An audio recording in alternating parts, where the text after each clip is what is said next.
parlare in piedi per dare ai polmoni più spazio. Forse vi deluderò stamattina perché io non ho la capacità di esporre con la razionalità e la freddezza dei due oratori che mi hanno preceduto, che sono due carissimi amici. D'altronde Ludovico, facendo il docente universitario, è abituato a esporre per far capire ai ragazzi in casa alle menti attente. Io parlo di solito al cuore, perché la politica per me è una cosa che tocca l'anima, che tocca dentro, che oltre al pensiero coinvolge anche l'emozione. O è così o secondo me non può essere politica. Magari sbaglio e vi accorgerete quante cose dirò che non condividete, ma è necessario liberarci dai fardelli, dei piccoli interessi, dalle convenzioni che tuttora la politica italiana manifesta, e con esse manifesta la sua incapacità di cambiare e di cambiarsi. So che devo stare entro i limiti, mi hanno detto, di 12-13 minuti. Devo condensare tante cose, tantissime ne avrei da dire. Siete fortunati perché ho poca voce e quindi sarò arrendevole alla mia insufficienza fisica, quantomeno quella vocale e dei miei bronchi che da 2 o 3 settimane mi danno poca libertà. Da dove partire? Io devo parlarvi, mi hanno chiesto di parlarvi del percorso della legalità, cioè ha senso, è possibile, in che modo si può attuare un percorso indipendentista. Già la parola scuote e preoccupa più di qualcuno, ma io credo che i tempi sono maturi e per capire quello che vi andrò a dire sul percorso per raggiungere l'indipendenza, sulla fattibilità, sulla accettabilità di questo percorso, bisogna partire dalla situazione politica attuale.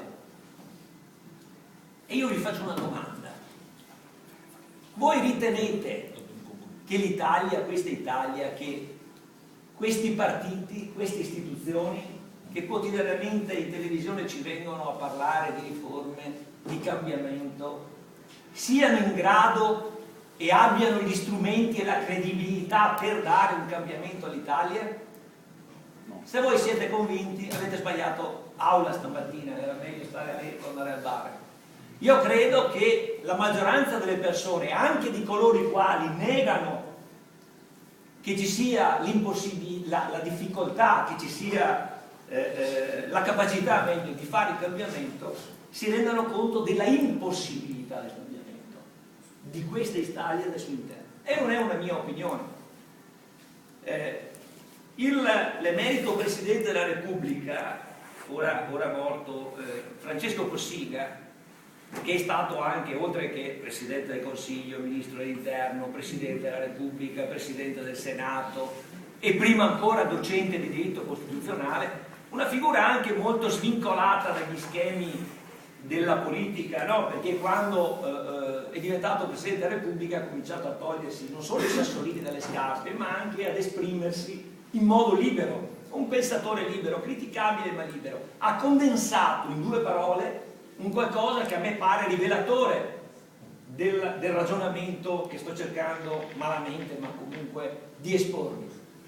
Un regime o Stato costituito è la stessa cosa, non potrà mai per definizione diventare uno Stato costituente. È un assioma, cioè è così. È come il tacchino che festeggia la fine per gli americani, no? Alla fine dell'anno la festa, non è felice della ricorrenza novembrina con la quale si ricorda, no, è così. Uno Stato costituito non potrà mai, è un assioma, è un'evidenza, è un dato scontato, non potrà mai, diceva Cossiga, diventare uno Stato costituente. E quindi a che cosa stiamo assistendo? Stiamo assistendo a una recita delle parti. Ma guardate che gli osservatori più attenti, io sono stato impressionato da un articolo di un politologo, credo stimato da tutti, un uomo libero, un pensatore sicuramente apprezzato, che è il professor Ernesto Galli della Loggia, quando il 30 di dicembre ha pubblicato l'editoriale del primo quotidiano italiano, del Corriere della Sera, facendo i nomi di tutti i capi partito, e ci ha messo dentro anche quelli che erano la speranza del cambiamento, o si pensava che 16 anni fa, 17, fossero la speranza di cambiamento. Ci ha messo dentro Berlusconi, ci ha messo dentro Bossi, ci ha messo dentro Casini, ma ci ha messo dentro anche Bersani, ci ha messo anche Vendola, li ha messi tutti. E quello non è un uomo da baraccone, un urlatore da bar sport. È il professor Grande della Loggia, cioè un pensatore libero che fa l'editorialista costantemente per il Corriere della Sera, un uomo stimato anche all'estero, uno che ragiona. E quindi non siamo i soli a non credere che l'Italia non sia in grado di cambiare con i suoi strumenti dall'interno.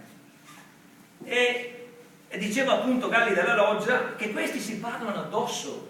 Ma voi pensate in questi giorni cosa abbiamo sentito in televisione?